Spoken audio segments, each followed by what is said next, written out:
نحمدہ و نصلی علی رسولہ الکریم اما بعد فاعوذ باللہ من الشیطان الرجیم بسم اللہ الرحمن الرحیم۔ محترم بزرگوں اور دوستو، عزیز بھائیو، رمضان المبارک کا مہینہ یہ تزکیہ کا مہینہ ہے۔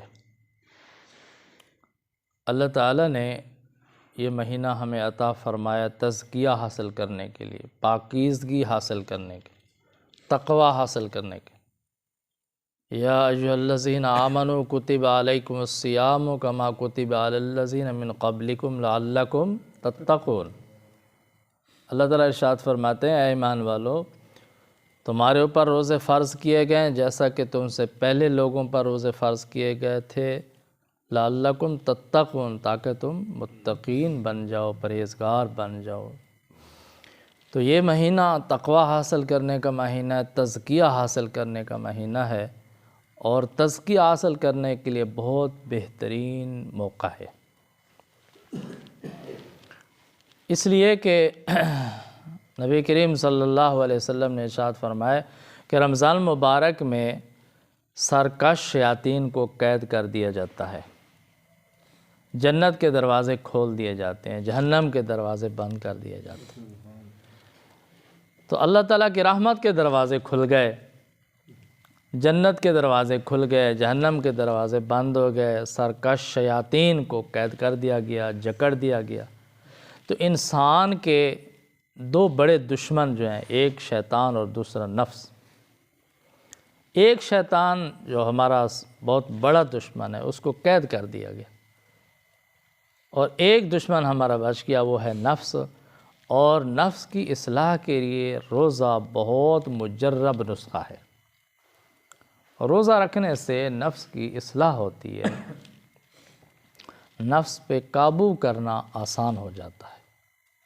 تو اس لیے میرے بھائیو، دوستو، بزرگوں، ماہ رمضان کا مہینہ تزکیہ حاصل کرنے کا مہینہ ہے۔ تو انشاءاللہ العزیز کل رمضان مبارک شروع ہو رہا ہے، تو ابھی سے ہم ارادہ کر لیں کہ کم از کم ایک مہینہ تو ایسا گزاریں کہ ہمارا وہ مہینہ گناہوں سے پاک صاف ہو۔ عزم کر لیں، ارادہ کر لیں کہ انشاءاللہ اس میں ہم نے کوئی گناہ نہیں کرنا، پکا عزم کر لیں، ارادہ کر لیں کہ انشاءاللہ ہم نے اس مہینے میں کوئی گناہ نہیں کرنا، کسی گناہ کا ارتکاب نہیں کرنا، اور پھر پوری کوشش کریں، گناہ سے بچنے کی کوشش کریں۔ اس مہینے میں گناہوں سے بچنا آسان ہے۔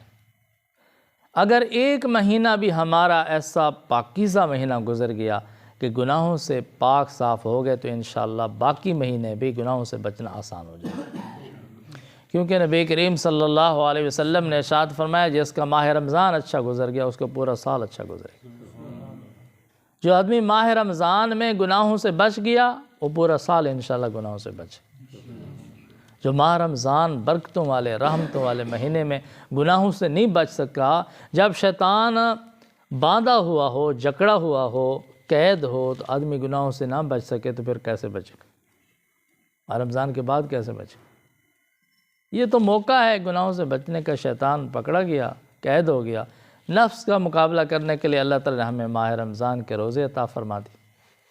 تو اس لیے میرے بھائیو، دوستو، بزرگوں، ہم نے اپنے آپ کو گناہوں سے بچانا ہے، ہر قسم کے گناہوں سے بچانا ہے۔ روزہ صرف کھانے پینے کا روزہ نہیں ہے، روزے کا مطلب ہے کہ حرام کاموں سے اپنے آپ کو روکنا۔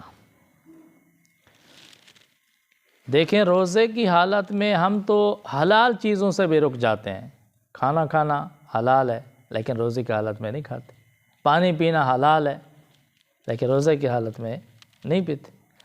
جب روزے کی حالت میں اللہ کے حکم سے ہم نے حلال چیزیں بھی چھوڑ دیں، تو حرام چیزوں کو بدرجہ اولا چھوڑنا چاہیے۔ ایسا نہ ہو کہ حلال چیزیں چھوڑ دیں اور جو اللہ تعالیٰ نے حرام قرار دی ہیں، گناہوں کو حرام قرار دے، وہ کرتے رہیں۔ پھر روزے کا کیا مقصد؟ حلال چیزیں چھوڑ دیں اور جو اللہ تعالیٰ نے حرام قرار دی ہیں وہ کرتے رہیں، تو پھر روزے کا مقصد تو حاصل نہیں ہوگا۔ پانی پینا چھوڑ دیا، کھانا چھوڑ دیا، جھوٹ نہیں چھوڑا، رشوت نہیں چھوڑی، دھوکہ دینا نہیں چھوڑا، سود نہیں چھوڑا، کسی پر ظلم کرنا نہیں چھوڑا، غیبت نہیں چھوڑی، گلہ کرنا نہیں چھوڑا، یہ تو روزے سے پہلے بھی حرام تھے۔ تو اس لیے میرے بھائی دوستوں بزرگوں کوشش کریں کہ ماہ رمضان کے مہینے میں ہم سے کوئی گناہ نہ ہو، ہر قسم کے گناہوں سے بچنے کی کوشش کریں، اور تمام اعضاء کا روزہ ہے، صرف پیٹ کا روزہ نہیں ہے، کھانے پینے تمام اعضاء کا روزہ ہے، آنکھ کا بھی روزہ ہے، کان کا بھی روزہ ہے، زبان کا بھی روزہ ہے۔ ہم آنکھ کو گناہوں سے بچائیں، کان کو گناہوں سے بچائیں، زبان کو گناہوں سے بچائیں، ہاتھ کو گناہوں سے بچائیں، پیروں کو پاؤں کو گناہوں سے بچائیں، اسی طرح حرام کھانے سے بچیں۔ ایسا نہ ہو کہ ہم سارا دن روزے کی وجہ سے بھوکے پیاسے رہیں اور جب افطاری کا وقت ہو اور ہم جو ہے نا حرام کی کمائی سے روزہ افطار کریں تو پھر اس کا کیا مقصد حاصل ہوگا۔ اس لیے میرے بھائی دوستوں بزرگوں، ہم کوشش کریں کہ ہماری کمائی بھی حلال کی ہو، حلال کمائی سے روزے افطار کریں اور گناہوں سے بچنے کی کوشش کریں، تزکیہ حاصل کریں، تو انشاءاللہ ماہ رمضان کی برکت سے ہمیں تزکیہ حاصل کرنا آسان ہو جائے گا۔